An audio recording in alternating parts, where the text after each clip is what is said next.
Chris Domogalla, Head of Performance for Norwich. Thanks a million for travelling over and spending a day with us here at Kitman HQ. You're very welcome. Thank you. Just first question for me. You travelled over to the UK and started working with Norwich last summer, having worked with Bundesliga giant Borussia Dortmund for a number of years before that. What brought you to England and how did you end up working at Norwich? Yeah, thanks first for having me today. I started my education as a physiotherapist with knowing that I want to dive in a sports physio job role. In an ideal scenario in a sports I really adore, and this is football. So yeah, I educated as a physio, did some courses on sports physio, manual therapy, and developed working with individual athletes. Somewhere getting into the Borussia Dortmund system, working for the second team in the third league for Borussia Dortmund, and yeah, just things developed kind of very well for me, and we had a good relationship with the coaches around, and yeah, then obviously my manager got a job at Norwich and asked me to join him, and this was yeah, the step for me to think about do I want to have a challenge in a not native country to work in my job, and I really love to take the challenge, and so this was the reason I came over to England. And explain the word challenge to me, because when I look at say the Bundesliga and the Championship, from an outsider looking in, they look like two very different leagues. Just not only like the volume of games that exists in the Championship that doesn't exist in Germany, but also the brand of football. So how did you adapt to such a different environment and different performance challenges? Yeah. So the biggest challenge for me was definitely to work in a language I've never worked before in my job, and to challenge myself in this way. So this was my personal biggest challenge. But yeah, as you say, the style of football or style of competition is different in the two leagues. But if you prepare yourself and do some research about the more games you will have, and get a feeling in the first weeks about the intensity, which is definitely different. Yeah, you have to adapt, and you have to find solutions to adapt your philosophy and adapt the workload to reach the goals with your philosophy. And I've seen in some articles you've done interviews for before that your philosophy seems to be based around building a strong resistance to training by doing high loads and high intensity with the guys. That you brought from Germany to Norwich and getting the guys to adapt to that. But how did you get the trade-off of that versus the understanding that there was going to be more games and making sure that you got enough load in training versus making sure they were really fresh for games? Yeah. So the general philosophy is like that we want to give the players hard sessions or a good workload, that they will always be resilient in the highest workload, which is the game day. So this is why we train relatively hard during the week in the whole volume and the intensity. And this, to adapt to a league where you play much more games, is just that your pre-season or your preparing time frame has to be filled with the right workload and the right intensity, because between the games, because of there are more games in the Championship, much more games in the Championship than in any German league, you have to recover.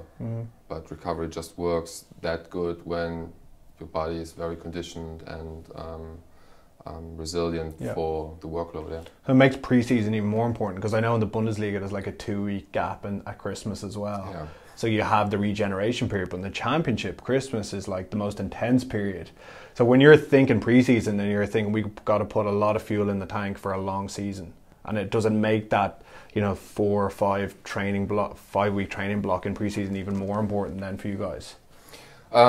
Yeah, definitely, because I think you can argue from two sides. On the one side, definitely a winter break is kind of useful because everybody can calm down a little bit, recover from the workload you had in the season so far, prepare yourself again and restart.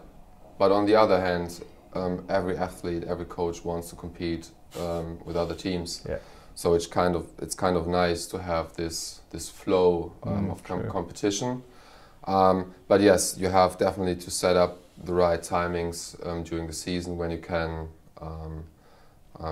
screw up a little bit in the workload and in the intensity, because you know a couple of weeks after we have an intense time and we need just the best preparation for it. Absolutely. And then in this tough period, like especially like Christmas, the main topic is recovery and how to get the players as recovered as possible for the next challenge. Yeah, you're speaking about recovery a lot, because I saw in one of the interviews you did, you talked about like the 2-a-days, so 2 training sessions a day. And I know there's been a lot of changes since you came in May to the training complex in Norwich, and like having an area for the players to stay in the club during the day. So train in the morning, recover, rest, eat, hydrate, and then train again in the afternoon. Has that been really important, making the facilities in such a state that the players want to stay around for the day and want to do the recovery and the rehab in the same place? For us it's very important that we kind of deliver the facility for the players where they feel very comfortable, where they feel that they get the best help they can get to be the best version they want to be. And definitely recovery in between sessions or in between days. You have to do it.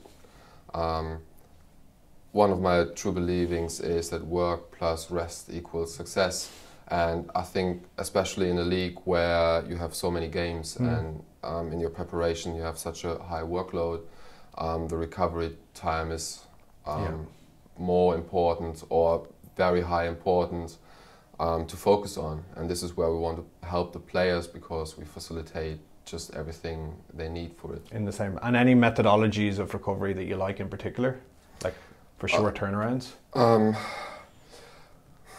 I wouldn't just focus on one in particular, because everybody's responding a little bit different. But we try to facilitate a big range, from cryo chambers, ice bath.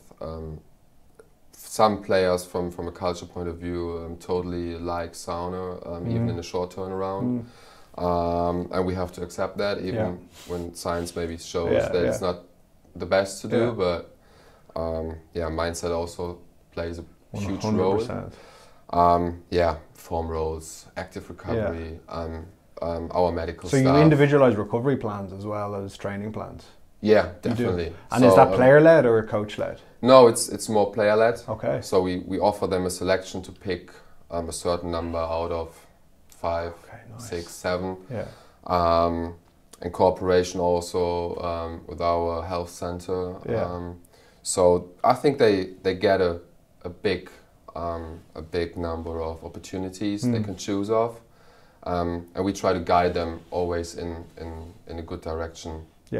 And that they keep something for themselves, for their future careers, even if they don't spend all the years with us. It's an education as much as anything, but it's interesting you say, you know, the science mightn't support the sauna recovery method, but if the players feel good after it and feel like they're recovering, it definitely has an impact. Because going back to my career, I know there was a couple of guys who put a big emphasis on recovery and did their own thing, and one of the guys in particular built like an oxygen chamber around his bed so he could like sleep at altitude, you know? And he felt like that was going to help him be more fit for the games. And like, it wasn't necessarily that the scientists in our club backed up his philosophy, it was more that if he feels good and he feels fitter when he does this, hell, go and do it. Yeah, I think there are so many things you can bring up and argue from certain perspectives that it's a good thing or that it's maybe a negative thing. Each athlete has to find their own routine, what to do, when to do a little bit. For us, it's really like to help them to choose the right tool, and maybe to show them, okay, after you did this, you responded in a positive or a negative way, so maybe we change things or we keep things. But at the end of the day, if they want to do something, they will do it. So we can't say just do this and